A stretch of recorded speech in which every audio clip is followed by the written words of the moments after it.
এ মাসের তৃতীয় সপ্তাহের মধ্যে জুলাই সনদ ঘোষণা হবে বলে জানিয়েছেন জাতীয় ঐকমত্য কমিশনের সহসভাপতি অধ্যাপক আলী রিয়াজ। আলোচনা শেষে বিএনপির স্থায়ী কমিটির সদস্য সালাউদ্দিন আহমেদ বলেন, সংস্কার নিয়ে ইসির স্বাধীনতা খর্ব করার মতো কাল্পনিক প্রস্তাব দিয়েছে কয়েকটি রাজনৈতিক দল। আর জামায়াতের নায়েবে আমির ডাক্তার সৈয়দ আবদুল্লাহ মোহাম্মদ তাহের বলেন, তত্ত্বাবধায়ক সরকারের মেয়াদ 4 মাস প্রস্তাব করা হয়েছে। আরও জানাচ্ছেন দীপন দেওয়ান। নির্বাচনী সীমানা নির্ধারণ, তত্ত্বাবধায়ক সরকার ব্যবস্থা ও রাষ্ট্রপতির ক্ষমা প্রদর্শন এই তিনটি বিষয় নিয়ে বুধবার সকাল 11টায় রাজধানীর ফরেন সার্ভিস একাডেমিতে দ্বিতীয় ধাপের 8ম দিনের বৈঠকের আয়োজন করে জাতীয় ঐকমত্য কমিশন। বৈঠকের শুরুতেই জুলাই শহীদদের স্মরণে দাঁড়িয়ে সবাই 1 মিনিট নীরবতা পালন করেন। এরপর কমিশনের সহসভাপতি আলী রিয়াজ বলেন, গণ অভ্যুত্থানের সাফল্য থেমে গেলে হবে না, সংস্কারের মধ্য দিয়ে তা এগিয়ে নিতে হবে।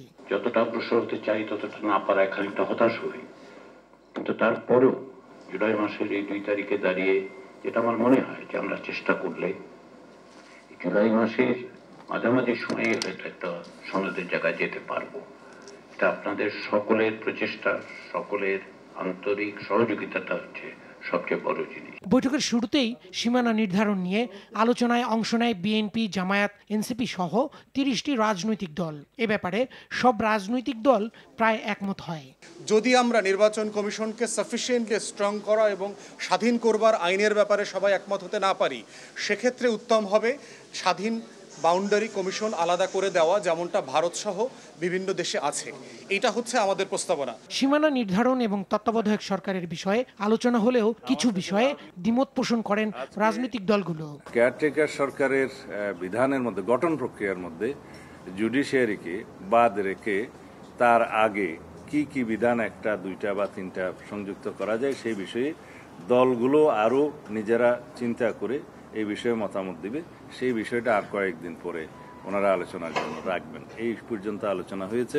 এখানে তত্ত্বাবধায়ক আবার ফিরে আসবে, এটা ব্যাপারে আমরা সব একমত হয়েছি এবং সুপ্রিম কোর্টেও এই বিষয়ে একটা মামলা আছে, এটা রায় হয়ে যাবে এবং আমরা করি এটা পজিটিভ হবে। আমাদের দলের পক্ষ থেকে একটা সুস্পষ্ট শান্তিপূর্ণ ক্ষমতা হস্তান্তরের জন্য অন্তর্বর্তীকালীন একটি তত্ত্বাবধায়ক সরকারের রূপরেখা দেওয়া হয়েছে।